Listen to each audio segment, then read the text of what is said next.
Nasdem dan PKS panik, Anies dianggap tidak etis, ditulis oleh Fransen Arianto dari siwar.com. Sebelum kita lanjut, jangan lupa subscribe dan nyalakan loncengnya agar Anda menjadi yang pertama mendapatkan informasi dari jurnal terupdate. Pernyataan anggota Bawaslu bahwa safari politik Anies Baswedan tidak etis membuat partai pendukung Anies meradang. Partai Nasional Demokrat atau Nasdem dan PKS menyebut pernyataan itu konyol dan meminta Bawaslu tidak ngadi-ngadi. Jadi pernyataan saudara Puadi kemarin, pernyataan konyol menurut saya karena di waktu yang bersamaan Bawaslu mengeluarkan putusan bahwa Anies dan Nasdem tidak melakukan pelanggaran. Tapi di waktu yang bersamaan dia mengatakan ada pelanggaran etik karena kampanye diam-diam. Kata Wakil Ketua Umum atau Waketum Nasdem Ahmad Ali seperti dikutip dari detik.com. Menurut Ali, Bawaslu tidak berhak menilai soal etik karena Bawaslu bukanlah lembaga etik. Dia berharap agar Bawaslu lebih fokus mengawasi KPU dan perangkatnya.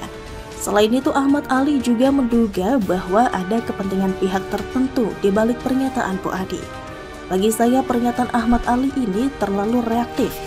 Tanggapannya tidak menjawab alasan yang disampaikan anggota Bawaslu soal adanya kampanye tersebut. Soal adanya kampanye terselubung dan kesan mencuri start.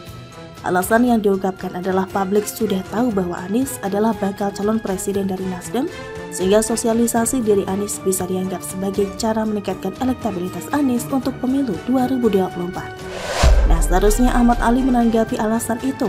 Alih-alih melakukan hal itu, dia justru sibuk menyerang Bawaslu serta pihak-pihak lain. Jelaskan saja perbedaan antara acara Anies itu dengan kampanye pada umumnya. Apakah tujuan sosialisasi itu hanya sekedar silaturahmi atau ada keinginan agar elektabilitas Anies naik? Cobalah menjelaskan hal tersebut. Pernyataan tidak kalah garang dikeluarkan oleh PKS. Ketua Departemen Politik DPP PKS, Nabil Ahmad Fauzi, menyatakan bahwa pernyataan anggota Bawaslu itu kontraproduktif. Seharusnya Bawaslu bisa membedakan antara kegiatan kampanye dengan kegiatan sosialisasi. Yang dilakukan oleh Anies adalah sosialisasi yang seharusnya didukung oleh semua pihak, agar pemilu bisa menjadi ajang adu ide, gagasan, dan visi misi. Pemilu ini hajatan besar, ajang kontestasi orang, ide, gagasan, dan program. Visi dan misi, justru para penyelenggara pemilu bersyukur jika banyak pihak yang semangat mensukseskan pemilu. Jadi jangan ngadi-ngadilah Bawaslu ini, ungkap Nabil seperti dikutip dari detik.com.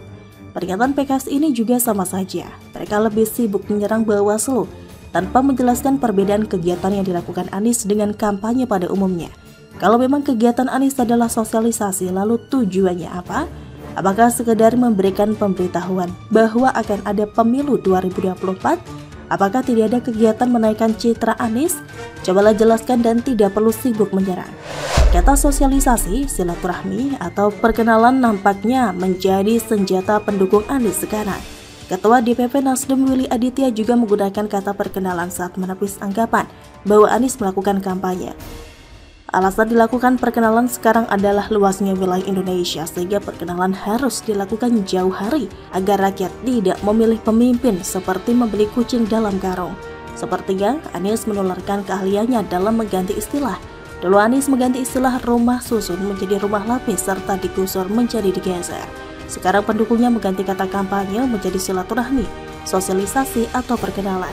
Esensi kegiatannya sama saja, yaitu mengenalkan Anies sebagai bakal calon presiden sehingga elektabilitasnya semakin naik. Bukankah ini sama dengan kampanye? Anies dan pendukungnya pasti menjawab bukan dan hanya sekedar silaturahmi, perkenalan, atau sosialisasi. Ya sudah, biarkan saja mereka menjawab demikian. Anggap saja Anies dan pendukungnya memang tidak bisa diajak untuk menjaga etika dalam berpolitik. Kura-kura begitu menurut saya, bagaimana menurut Anda? Nyinyir tiada henti, Rizal Ramli disikat ngabalin, ditulis oleh Syardi dari siwar.com. Sebelum kita lanjut, jangan lupa subscribe dan nyalakan loncengnya agar Anda menjadi yang pertama mendapatkan informasi dari jurnal terupdate.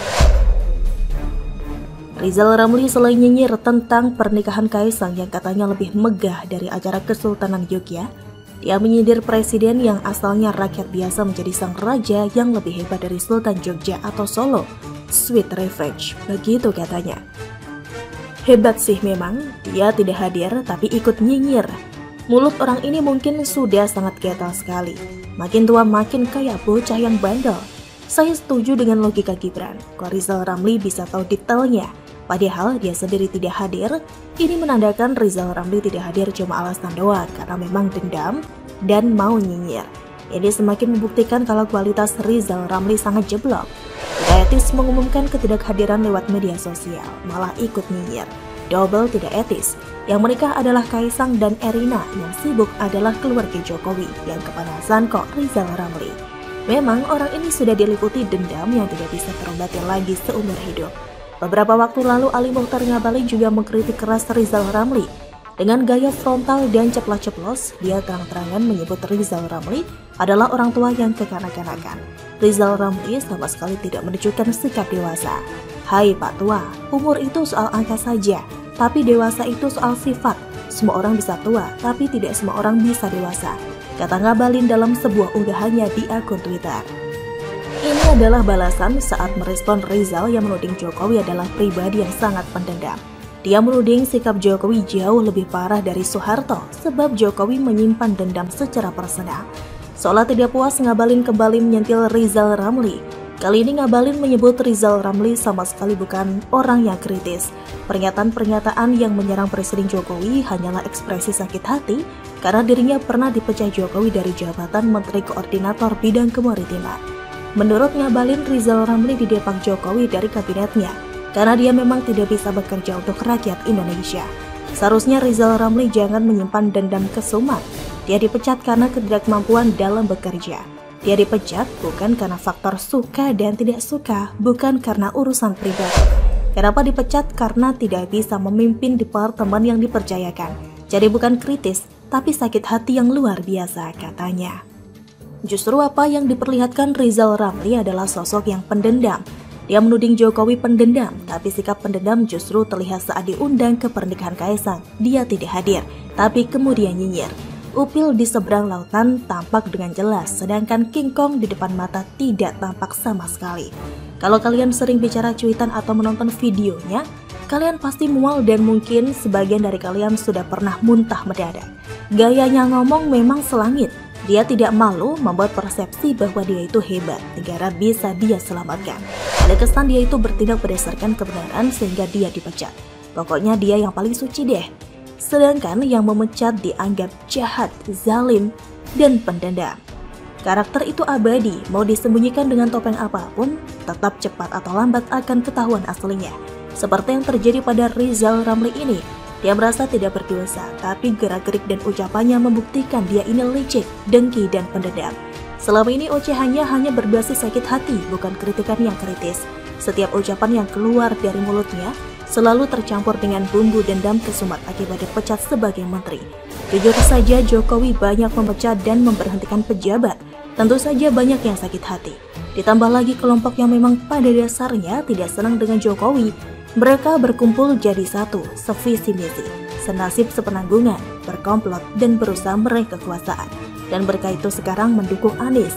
Bisa kalian bayangkan kalau mereka berkuasa? Ngeri banget, ngeri pakai banget. Jauh lebih ngeri ketimbang menonton film horor sendirian di tengah malam dengan lampu dimatikan dan suara maksimum. Mereka adalah kelompok yang tidak bisa kerja, cuma jago cuap-cuap. Bekas pecatan yang artinya tidak bisa kerja. Kalau Anies menang, kalian bisa bayangkan sendiri orang-orang seperti apa yang akan memimpin negeri ini. Sekelas Jokowi saja masih banyak kekurangan, apalagi kalau mereka yang berkuasa, gawatlah. Bagaimana menurut Anda?